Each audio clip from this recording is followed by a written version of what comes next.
देश भर में बढ़ते डॉग बाइट और रेबीज मामलों पर सुप्रीम कोर्ट ने एक अखबार की रिपोर्ट के आधार पर स्वतः संज्ञान दिया। कोर्ट ने इसे बेहद चिंताजनक बताते हुए मुख्य न्यायाधीश को रिपोर्ट भेजने के निर्देश दिए। इसी पर प्रतिक्रिया देते हुए इंदौर के महापौर पुष्पमित्र भार्गव ने सुप्रीम कोर्ट के कदम का स्वागत किया। उन्होंने कहा कि पहले कोर्ट के आदेशों के कारण नगर निगम सीमित थी, लेकिन अब समाधान की दिशा में नई राह खुली है। एनसीआर में आवारा कुत्तों को शेल्टर में भेजने के निर्देश को सकारात्मक बताते हुए महापौर ने भरोसा जताया कि ये पहल देश भर में लागू होगी। यदि आदेश सिर्फ एनसीआर तक सीमित रहे तो इंदौर नगर निगम कोर्ट में आवेदन दायर कर शहर की स्थिति रखेगा। महापौर ने कहा कि नगर निगम शेल्टर हाउस तैयार कर चुका है और कार्यवाही के लिए तत्पर है। मैं लगातार एक बात ये कहता रहा हूँ कि माननीय उच्चतम न्यायालय के निर्देशों के कारण नगर निगमों के हाथ बंधे हुए हैं, लेकिन अब थोड़ी आशा की किरण ये नजर आती है जब माननीय उच्चतम न्यायालय ने स्वयं संज्ञान लेते हुए अखबार की खबर के आधार पर स्ट्रे डॉग्स को गंभीरता से लेते हुए आज उसकी सुनवाई की तारीख फिक्स की थी।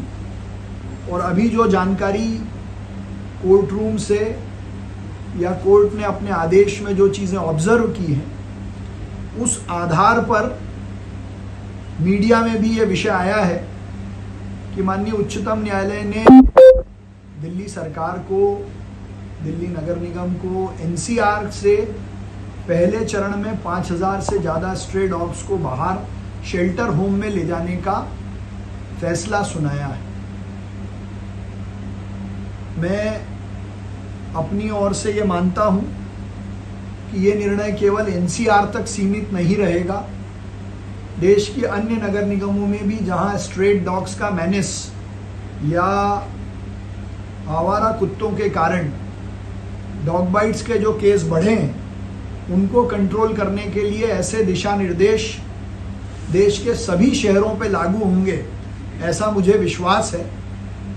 और यदि ये आदेश निर्देश केवल एनसीआर के लिए हैं तो हम सुप्रीम कोर्ट में इंदौर की स्थिति को भी रखते हुए माननीय न्यायालय से ये निवेदन करेंगे कि स्ट्रीट डॉग्स के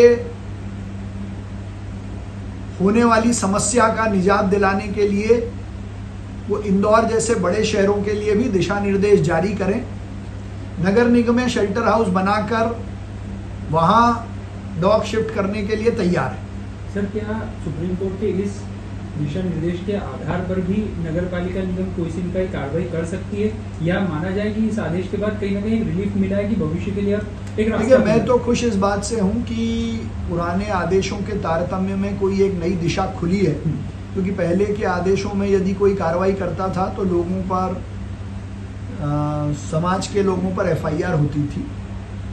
अब ये दिशा निर्देश पूरा ऑर्डर आने के बाद ही स्पष्टता से बता पाएंगे कि ये केवल एनसीआर के लिए है कि देश में सब जगह लागू होंगे। अगर ये केवल एनसीआर के लिए है तो इंदौर नगर निगम इस केस का हिस्सा बनेगी, इंटरवेंशन एप्लीकेशन फाइल करेगी और इंदौर के लिए भी इस प्रकार के कुछ दिशा निर्देश हो, इसकी प्रार्थना करेगी।